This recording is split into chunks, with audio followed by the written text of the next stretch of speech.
I had all this physics homework. Physics homework requires taking breaks, and Wikipedia was relatively new, so I took a lot of breaks there. I kept going back to the same articles, reading them again and again, on glaciers, Antarctica, and Greenland. How cool would it be to visit these places, and what would it take to do so? Well, here we are on a repurposed Air Force cargo plane operated by NASA, flying over the Greenland ice sheet. There's a lot to see here, but there's more that is hidden, waiting to be uncovered. What the Wikipedia articles didn't tell me is that there's liquid water hidden inside the ice sheet, because we didn't know that yet. I did learn on Wikipedia that the Greenland ice sheet is huge, the size of Mexico, and its ice from top to bottom is 2 miles thick. But it's not just static. The ice flows like a river downhill towards the ocean. As it flows around bends, it deforms and cracks. I get to study these amazing ice dynamics, which are located in one of the most remote physical environments remaining on Earth. To work in glaciology right now is like getting in on the ground floor at Facebook in the 2000s. Our capability to fly airplanes and satellites over the ice sheets is revolutionizing glaciology. It's just starting to do for science what the smartphone has done for social media. The satellites are reporting a wealth of observations that are revealing new, hidden facts about the ice sheets continuously. For instance, we have observations of the size of the Greenland ice sheet every month going back to 2002. You can look towards the bottom of the screen here to see the month and the year go forward. You can see that some areas of the ice sheet melt or lose ice in the summer. Other areas experience snowfall or gain ice back in the winter. This seasonal cycle, though, is eclipsed by an overall rate of mass loss that would have stunned a glaciologist 50 years ago. We never thought that an ice sheet could lose mass into the ocean this quickly. Since these measurements began in 2002, the ice sheet has lost so much ice that if that water were piled up on our smallest continent, it would drown Australia knee-deep. How is this possible? Well, under the ice lies the bedrock.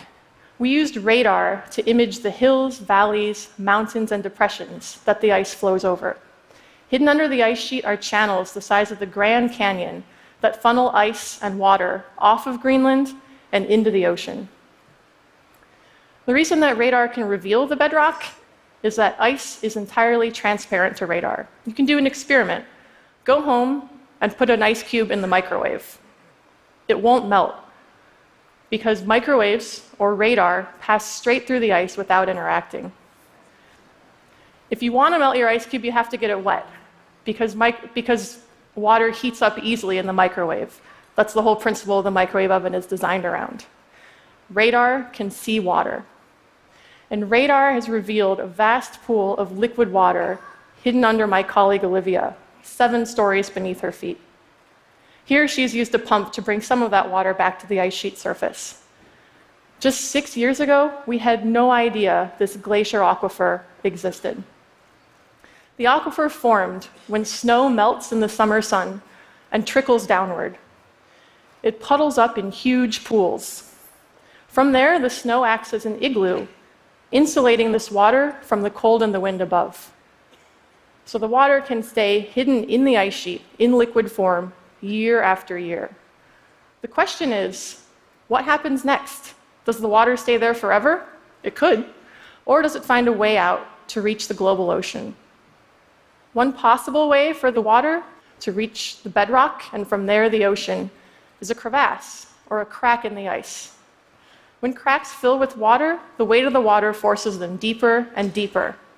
This is how fracking works to extract natural gas from deep within the earth.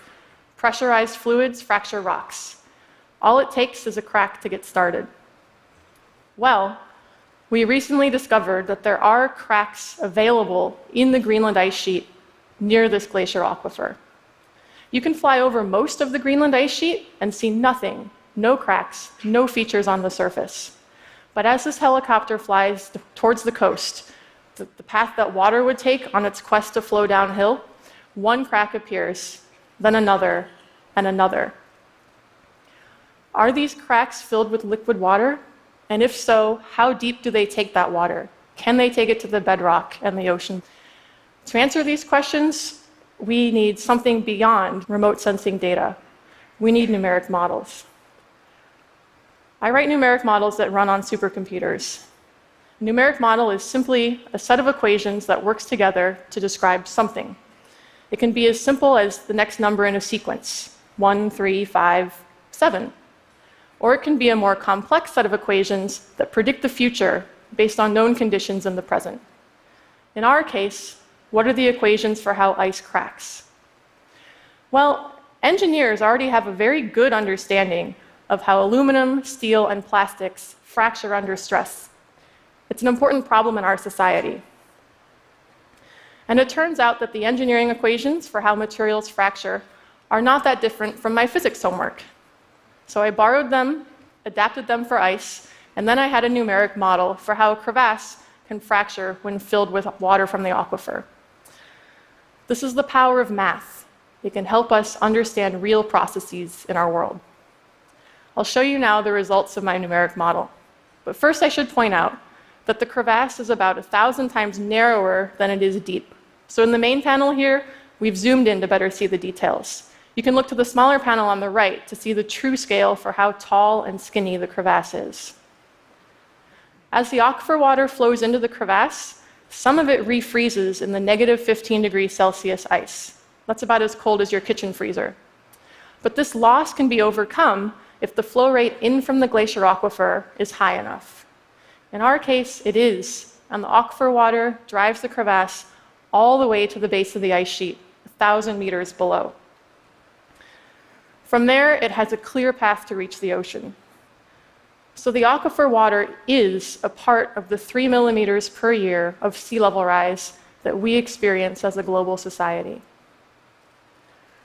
But there's more. The aquifer water might be punching above its weight. The ice flows in complex ways. In some places, the ice flows very fast. There tends to be water at the base of the ice sheet here.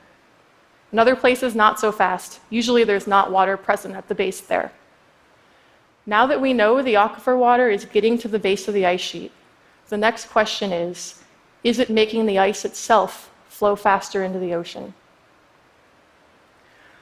We're trying to uncover these mysteries hidden inside the Greenland ice sheet so that we can better plan for the sea level rise it holds. The amount of ice that Greenland has lost since 2002 is just a small fraction of what that ice sheet holds. Ice sheets are immense, powerful machines that operate on long time scales. In the next 80 years, global sea levels will rise at least 20 centimeters, perhaps as much as 1 meter, and maybe more. Our understanding of future sea level rise is good, but our projections have a wide range. It's our role as glaciologists and scientists to narrow these uncertainties.